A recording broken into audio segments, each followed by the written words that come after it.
കർത്താവിൻ്റെ മനസ്സിൽ തന്ന ഒരു ചിന്തയിലേക്ക് നിങ്ങളുടെ ശ്രദ്ധയെ കൊണ്ടുവരുന്നു. യാക്കോബിൻ്റെ ലേഖനം 1-ാം അധ്യായം 4-ാമത്തെ വാക്യം. എന്നാൽ നിങ്ങൾ ഒന്നിലും കുറവില്ലാതെ തികഞ്ഞവരും സമ്പൂർണരുമാകേണ്ടതിന് സ്ഥിരതയ്ക്ക് തികഞ്ഞ പ്രവൃത്തി ഉണ്ടാകട്ടെ. യാക്കോബ് തൻ്റെ ലേഖനത്തിൽ അതിശക്തമായി കൊടുത്തിരിക്കുന്ന പല ഭാഗങ്ങളെ നമുക്ക് കാണാൻ സാധിക്കും. പ്രത്യേകിച്ച് ഈ യാക്കോബ് എന്ന് പറയുന്നത് യേശു ക്രിസ്തുവിൻ്റെ സഹോദരനായ യാക്കോബാണ്. തൻ്റെ ലേഖനത്തിൽ എഴുതുമ്പോൾ ആ വാക്യമാണ് ഇതിൻ്റെ തീം വേർഡ്സ് എന്ന് പറയുന്നത്. 1-4 തികഞ്ഞവരാകുക. തികഞ്ഞവരാകുക എന്ന പദത്തെ പരിശുദ്ധാത്മാവ് ഇങ്ങനെയാണ് കൊടുത്തിരിക്കുന്നത്: പക്വതയുള്ളവരായി മാറണം. പക്വത നമുക്ക് ലഭിക്കപ്പെടുന്നില്ലെങ്കിൽ ഒരു ആത്മീക വളർച്ച നമുക്ക് ഉണ്ടാകുന്നില്ല. സഭകളിൽ, ദൈവദാസന്മാരുടെ ഇടയിൽ, വിശ്വാസ സമൂഹങ്ങളിൽ വെളിപ്പെടേണ്ട ഏറ്റവും വലിയ ഒരു കാര്യമാണ് ആത്മീക പക്വത. ഈ യാക്കോബ് തൻ്റെ ലേഖനത്തിൽ ഇത് വ്യക്തമായി എഴുതപ്പെടുമ്പോൾ നമ്മൾ എല്ലാവരും ഈ കാലഘട്ടങ്ങളിൽ പക്വതയുള്ളവരായി മാറണം. പക്വത ഇല്ലായ്മയുടെ ലക്ഷണം അതൊന്നും നമ്മൾക്ക് മനസ്സിലാക്കണം. ആത്മീക പക്വത ഇല്ലായ്മയുടെ ലക്ഷണം എന്നാണെന്നറിയാമോ? മുഖപക്ഷം കാണിക്കുക. മുഖപക്ഷം കാണിക്കുന്നുണ്ടെങ്കിൽ ഓർത്തോണം, അവിടെ എന്തില്ല? ആത്മീക പക്വതയില്ല. മുഖപക്ഷം കാണിക്കുക. സ്തോത്രം. ഈ യാക്കോബ് ആ 2-ാം അധ്യായം മുഴുവൻ ശക്തമായി നമ്മൾ പഠിച്ച നമ്മളവിടെ കാണാൻ കഴിയുന്നുണ്ട്. മുഖപക്ഷം എന്താണെന്നറിയാമോ? 2:9 പറയുന്ന മുഖപക്ഷം പാപമാണ്, അല്ലേ? 2:9 മുഖപക്ഷം കാണിച്ചാലോ പാപം ചെയ്യുന്നു. നിങ്ങൾ ലംഘനക്കാരെന്നും ന്യായപ്രമാണത്താൽ തെളിയുന്നു.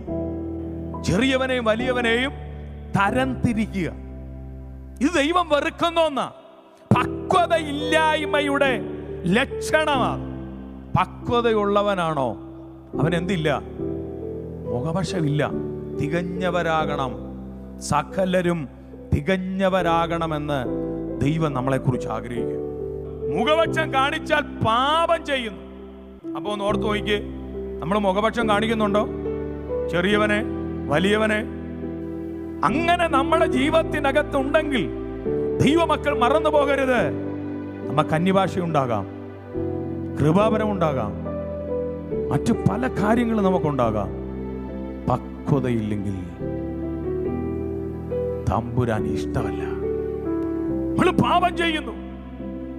24 hours നമ്മൾ അന്യഭാഷ സംസാരിക്കുന്നവരാണെങ്കിലും നമുക്ക് ആ ദൈവികമായ ആ പക്വത, മുഖപക്ഷം കാണിക്കുന്ന ഒരവസ്ഥ നമ്മുടെ ജീവിതത്തിനകത്തുണ്ടെങ്കിൽ, എൻ്റെ പ്രിയപ്പെട്ടവരെ, ഈ ശബ്ദം കേൾക്കുന്ന മാന്യ ശ്രോതാക്കളെ, നമ്മുടെ ജീവിതത്തിനകത്ത് പരാജയമാ, പാപമാ, തെറ്റാ നമ്മൾ ചെയ്യുന്നത്.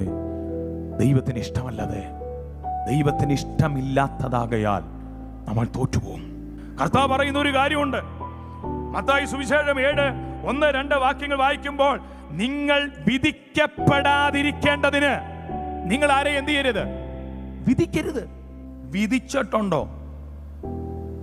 ഏത് വിധിയാൽ നമ്മൾ വിധിച്ചോ ആ വിധിയാൽ നമ്മൾ തന്നെ കൊയ്യും. കളിയാക്കല്ലേ. മുഖപക്ഷം കാണിക്കരുത്. താഴ്ത്തിക്കെട്ടരുത്. ദൈവം വെറുക്കുന്ന കാര്യമാണ്. പരാജയപ്പെട്ടു പോകും. ദൈവദാസന്മാർ, ദൈവമക്കൾ ഒരുപോലെ നമ്മൾ ഇത് ശരിക്കും മനസ്സിലാക്കണം.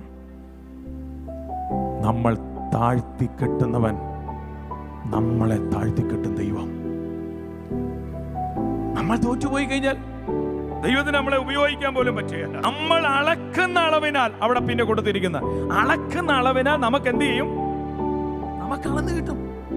നമ്മൾ എത്ര അളക്കുന്നേ, നമ്മൾ എത്രയാ കൊടുക്കുന്നേ, നമ്മൾ എത്രയാ ചെയ്യുന്നേ, നമ്മൾ എത്രയാ പറയുന്നേ, നമ്മൾ എത്ര പ്രവർത്തിക്കുന്നേ, അതിനനുസരിച്ച് നമുക്ക് കിട്ടത്തുള്ളൂ.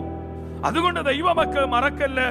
2-ാം അധ്യായം യാക്കോബ് 2:13 ഇങ്ങനെ വായിക്കുന്നത്: കരുണ കാണിക്കാത്തവന് കരുണയില്ലാത്ത ന്യായവിധി ഉണ്ടാകും.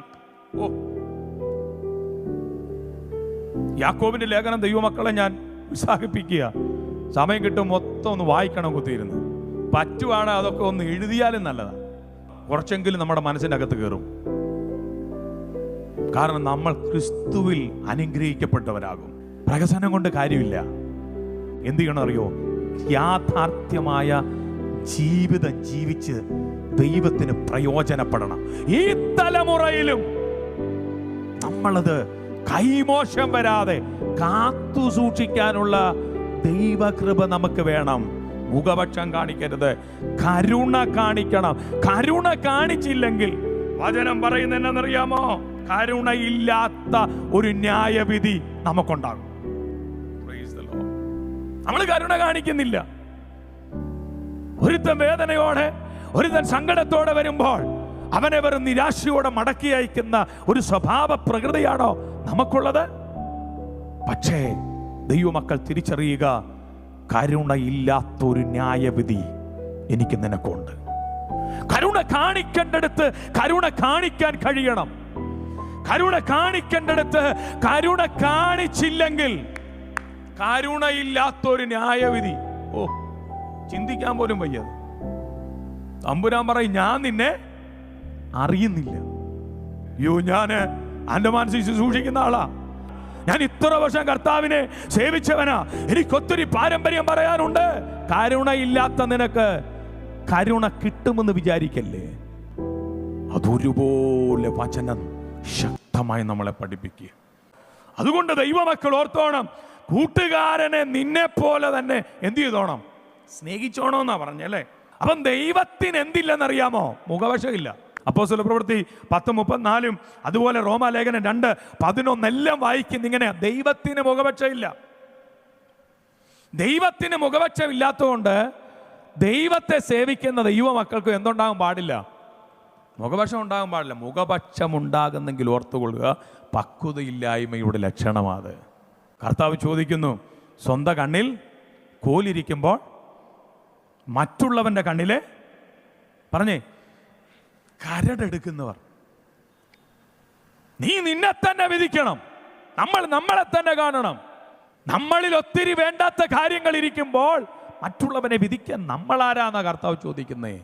ദൈവം പ്രയോജനപ്പെടുത്തിയെടുത്ത് ഇന്ന് ഞാനും നിങ്ങളും ചിലതിനെ വിധിക്കുന്ന വിധികർത്താക്കളായി, അളക്കുന്ന അളവുകാരായി നമ്മൾ ഇരിക്കുന്നെങ്കിൽ നമ്മൾ തോറ്റുപോകും. പരിശുദ്ധാത്മാവ് നമ്മളോട് പറയുക, മുഖപക്ഷം കാണിക്കരുത്. അത് പക്വതയില്ലായ്മയുടെ ലക്ഷണമാണ്. അതുകൊണ്ട് പക്വതയുള്ളവരായി മാറണം.